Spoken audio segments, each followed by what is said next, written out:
To preface the program today by saying that as president of the club, I'm interested in who out there in the community, other than Rotary, is doing great service in your community, and better yet, how can we possibly work together to better serve your community? And I know there's a lot of good service underway, so I contacted some of the major service organizations that I know of, and these are not by any stretch of imagination all of them that are out there, but 4 that I knew of: Lions, Kiwanis, Sertoma, and Optimist. And maybe if Dave Hoffman decides to do this next year, he wants to expand it or do it again, but I invited those organizations. And my idea was for each one of those organizations is also doing service in York to explain in 5 minutes what is their primary service mission in York and how they directly affect the community. And then at the same time, maybe we can talk about partnerships or how we can help each other. So again, the purpose of today is to explore any possible partnering or support opportunities in both directions. We all have service as our core mission. We just have different primary areas of focus. So that's the preface to the meeting. So all 4 of the organizations that I invited have representatives here. So I think that's excellent, shows the level of interest in at least coming and talking to us. And there is a table in the outside mirror room that has some information of the different organizations, so please take a look at that and see if there's any information there that would be of help to you or to the Rotary Club. So we're going to do this in alphabetical order, which explains why Fred R., which is AHR, gets to go first. We're going to do the Kiwanis Club of York first, and I'd invite Fred to come up and tell us in 5 minutes about the Kiwanis Club of York.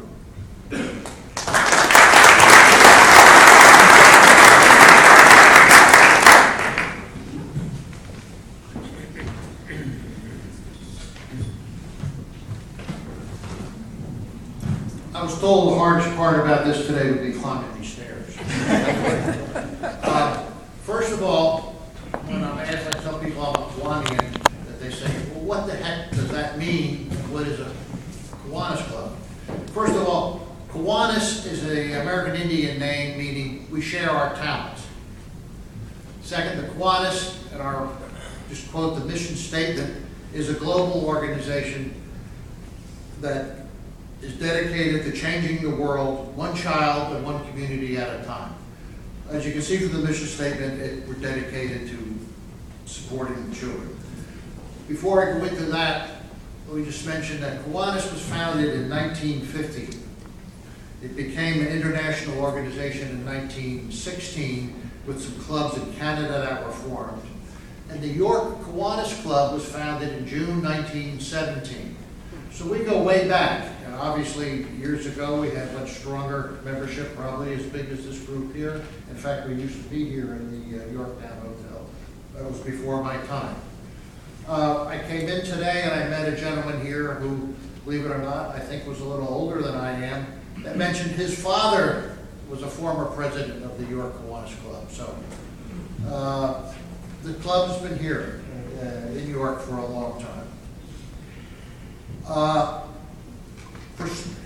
For support activities, the worldwide service programs that we have been 2 major programs. First is the program that I became involved with when I first joined Kiwanis a long time ago. The program has ended, that we think that we've licked the problem. It was called Eliminating Iodine Deficiency Disorder, IDD. We involve a lot of the college programs. The Kiwanis family has activities in college and in high school and in elementary and middle school. But IDD causes mental retardation in children. And since 1994, $80 million has been invested through Kiwanis, partnering with UNICEF, saving millions of children in over 80 nations from being mentally disabled.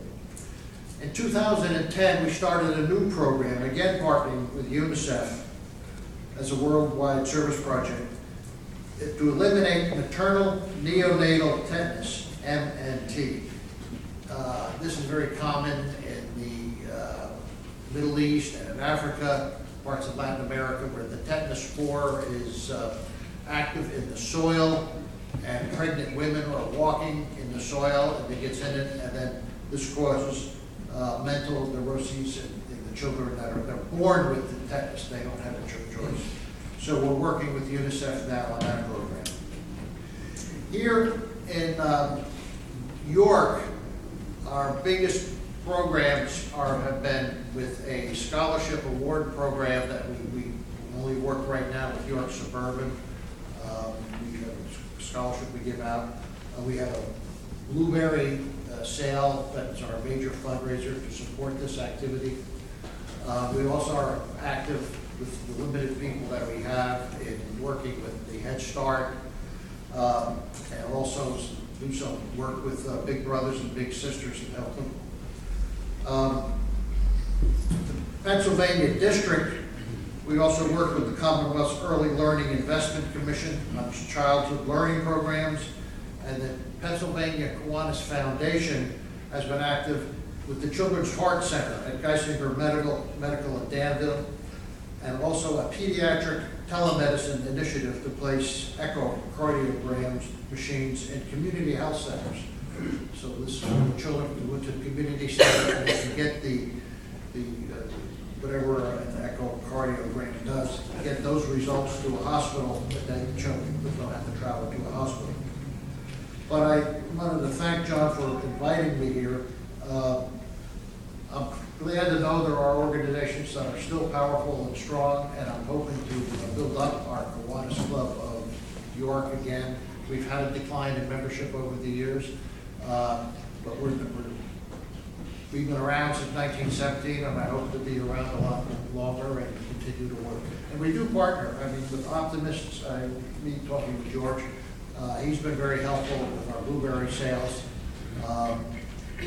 And a lot of other groups, so we already have an interaction. Thank you very much.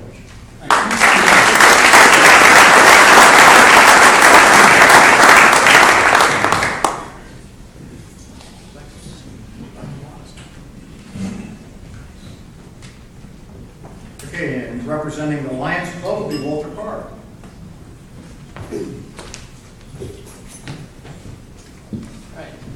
Thank you for having me. This is a fantastic opportunity because so many times we drive down the road and we see the signs for Rotary, Kiwanis, Lions, different service organizations, and you think, what do they do? And it's funny because I've been the president of the Lions for the last 2 years, and I get phone calls all the time about different, medical, people needing medical devices or whatever else, and I didn't know where to turn. When people call me, a lot of times it's older people, and I'll send them to the area agency on aging. But now, with this, I'm going to be able to learn about the different service organizations, and it's great. As far as the Lions were formed in 1917. Our major focus is blindness, fighting blindness, okay? 80% of blindness can be stopped, and that's what we want to do, is stop blindness. One of the things, and I'm not going to go into what the Lions do all over the world and stuff, but the York Downtown Lions, what we do is we help city residents who need eye exams and eyeglasses. What will happen is an agency will call me or an individual will call me, and they'll say that they need help with eyeglasses or eye exams, and then we'll get financial information from them, and then we send them to Wayne Optical if they qualify, and then we'll pick up the tab or a portion of the tab. We also recycle eyeglasses. Last year our club alone collected over 5,000 eyeglasses. We put boxes up at places like Weaver Eye Associates and Vision Works. I know Dentsply and Flinchbaugh Company have done things where they put boxes in and they let their employees bring their unused or unwanted eyeglasses in, and they donate them, and then we send those off to third world countries where people can come in and pick up a pair of eyeglasses that will help them see better. So that's one of the big things that we do. And if you're interested in doing some recycling of eyeglasses where you work, back on the table we have a flyer and my contact information is on there. We also support the Pennsylvania Northeast Eye Bank. And this is very important. The Pennsylvania Northeast Eye Bank actually gives the gift of sight back to people. Last year they did over 2,100 cornea transplants. So they gave sight back to 2,100 people who were losing their sight or who had lost their sight. Okay? We also serve lunch the third Wednesday of every month, we serve lunch with the York Rescue Mission.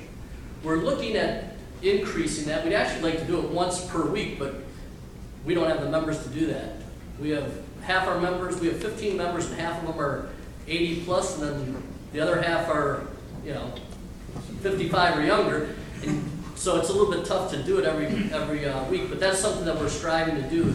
We also raise money by selling giant gift cards just amongst members. And with the proceeds, we give scholarships. Yesterday, we presented 2 York High recent graduates with scholarships. One of the students is going to York College, and one's going to Penn State York, so they each received scholarships from us. The other thing all Lions clubs in the state of Pennsylvania do is they support a program called Beacon Lodge. It's a camp up in Juniata County, and it's for disabled children and adults. And it's an actual camp where they don't focus on what you can't do. They focus on what you can do. And they teach them how to fish and swim and shooting archery and going hiking. And the kids can go for a week and have a real good time. So if somebody in the city contacts us and they need help financially, we'll try to help them financially. Sometimes we'll reach out to other clubs and ask them to help as well. Again, when you only have 15 members, there's not a lot of money in the club. So that's a lot of the things that we do. We also help the Salvation Army. Every year in December, the Salvation Army does what they call, they give out a food box. They fill boxes with food and then give them to the needy. So the Lions, every year, we volunteer our time and we help fill those boxes with food. It's a great project and it's something that we can do, and it doesn't take a lot of time, so even our members who are over 80 are eligible to do that. So that's pretty much what we do. We also play, we're going to be playing, we founded the York Blind Center, which is now called Foresight Vision here in York. And we're going to play them in a game of blind baseball. It's called beak ball. It should be quite interesting. We're going to make fools of ourselves. But you're actually blindfolded, and you're playing baseball to the sound. The baseball makes a sound, and you swing when you hear it, and then if you hit the ball, which I don't know how we're going to do that, if you do hit it, you have to run to a base that's making the sound, which is going to be fun again. They've been doing this for 4 years. They're undefeated, so I know we're going to get but we'll go out there and make fools of ourselves and stuff. But that's what the Lions do. And actually, if you want to know more about the Lions, you actually have a member in Rotary, Mr. Al Hayes, who's been a member of the Lions for 47 years. So he can actually tell you more than I could about what the Lions do. But if you would like to contact me about doing a recycling project or anything, my contact information's over on the table. Thank you very much.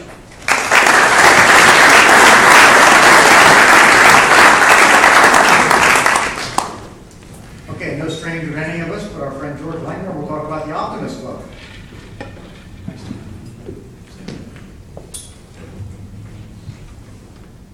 Good afternoon, everyone. They say when you get up to make a speech, you tell them what you're going to tell them, you tell them, then you tell them what you told them, and then you shut up. Okay, so I'm going to tell you 4 things. I'm going to share with you 4 things. I want to share with you some of the things that the Optimist clubs do here in the York community and around the world. I want to share with you a little bit of the history of optimism. I want to share with you my own story of how I became an optimist, and then I want to share with you the Optimist Creed. So, first thing is some of the things we do. If you would have come out to Penn State on May 20th, you would have seen busload after busload of children, students from the Lincoln Intermediate units getting off those buses and participating in the 22nd annual Optimist Olympics.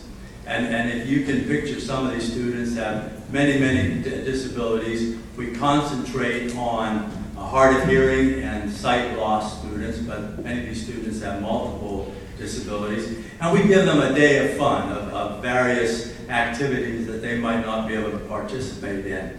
And just like you mentioned, the beeper ball, one of the ones that we really do enjoy is a beeper ball T-ball, where these blind children actually hear the beep and they have to hit that ball off the tee with the beeper. So our Optimist clubs here in York have been doing that for 22 years.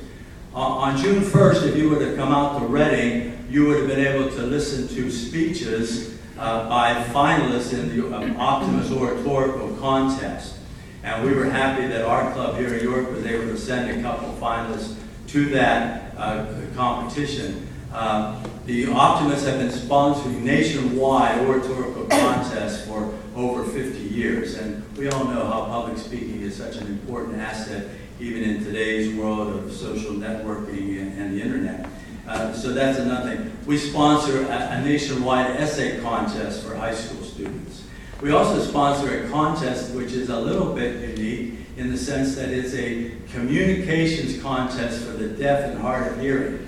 And it's interesting to see these students get up and give their speeches in sign language. And it is amazing how you can be expressive and one from another, even in sign language. So those are some of the things that we do. The Optimists are also famous for a junior Optimist golf tournament that is nationwide. Unfortunately, we don't sponsor any of that here in York. They do up in the Hershey area. So that's some of the things that we do as Optimists. And the history of Optimists goes back to the 1900s. The first Optimist Club met in 1911. The Optimist International was founded in 1919. So we're probably history around the same era. Okay, and the purpose of the Optimist is to advance that spirit of optimism in the world, but we do concentrate on kids. Our motto is bringing out the best in kids. All right. Our other motto is friend of youth. All right. So if you hear some of our programs are all about youth. I wanted to share with you my story. Many of you might remember when I was a member of Optimist, of the Rotarian Club back in the 80s. I don't know if some of you remember. But let me tell you the story how I became an Optimist. Many of you remember Major McMurdo from the Salvation Army. And Charlie Lehman. Remember when they sat at the same table every Wednesday? And when I joined the Salvation Army in 1996, Major McMurdo said, well, he's in Rotary. He says, you go to the Optimist. So he sent me to the Optimist. So I had been a member of this club back in the 80s, but then in 96, Major McMurdo and Charlie Lehman sent me to the Optimist. And I'm glad they did because, like you're saying, all of the service clubs have a different mission, but we all do work together. Finally, I want to share with you the Optimist Creed, and it's worth listening to. Promise yourself to be so strong that nothing will disturb your peace of mind.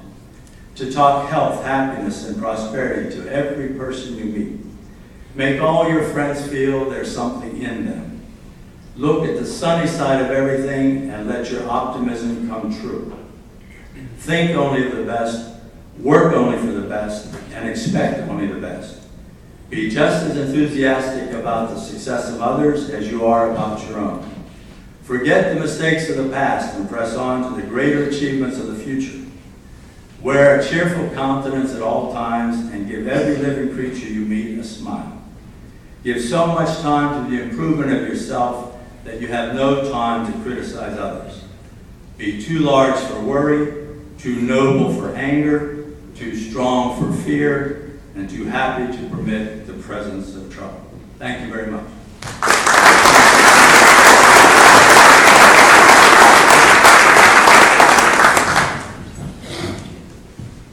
And representing Sertoma, we see Harmon.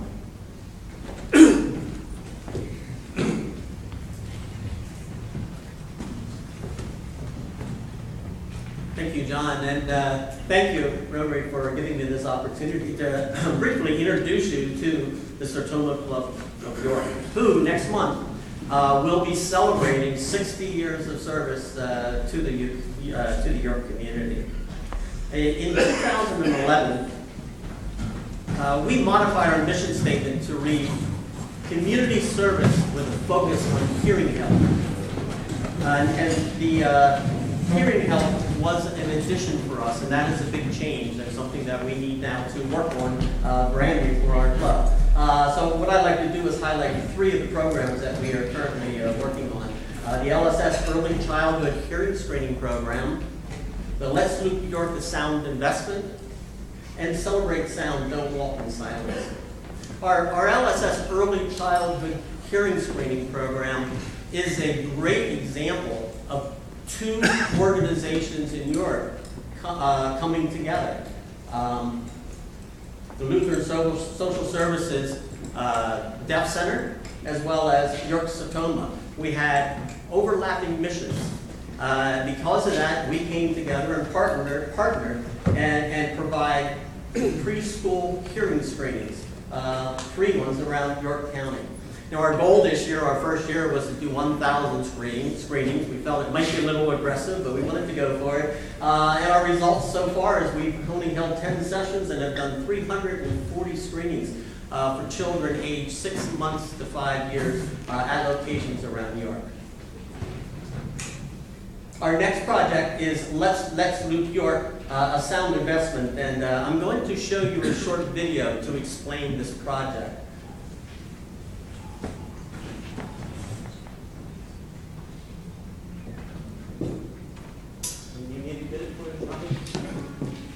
No, start the full slide production over. Just take the cursor to the bottom, somewhere near the bottom of the screen. And up a little higher, and down right there.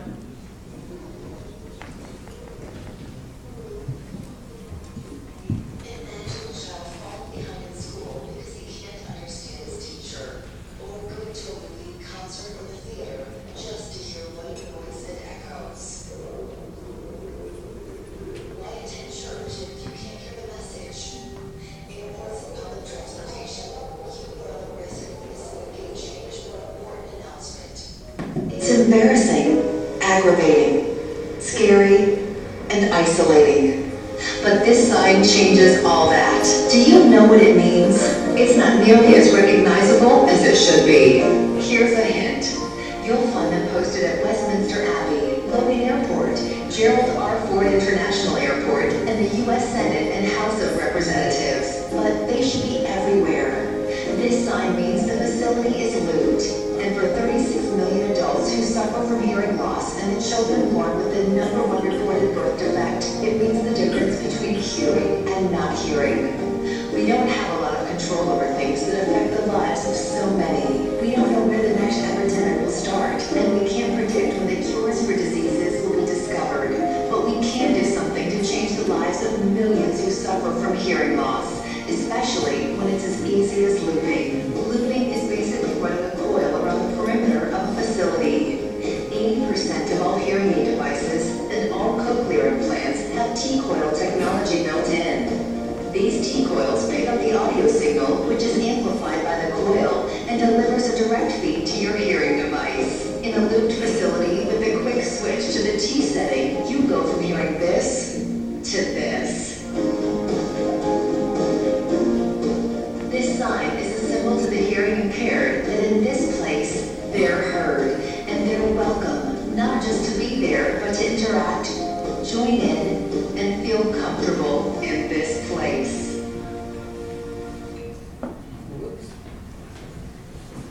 Get me back there, Robin. Okay, so we invite everyone that hears this message to learn more about looping and to become an advocate by sharing this information, simply sharing their information with someone who's hearing impaired, or maybe letting someone like a pastor or a leader of a club know that this technology exists. Or as a club, it may be possible for you to adopt an organization that could use the looping system and help with the funding process. Because together, we can make life better for thousands of York County residents with the technology that's been around for years. Finally, if I could do a quick little advertisement, our third project is on June 29th, we're sponsoring a hearing health awareness and fundraising 5K walk at Rocky Ridge County Park called Celebrate Sound, Don't Walk in Silence. As I had indicated, moving into the hearing health is a rebranding for us and a new mission for us. So we're hoping to do events like this now to start getting the word out there. We invite you to join us by going to the website to register to walk or make a donation so that we can continue to offer programs like I've just shown you, as well as add new ones, such as noise-induced hearing loss educational programs for students around York County, adopt a band, and many others that we would like to consider. So on behalf of the Sertoma Club of York, I thank you very much for this opportunity.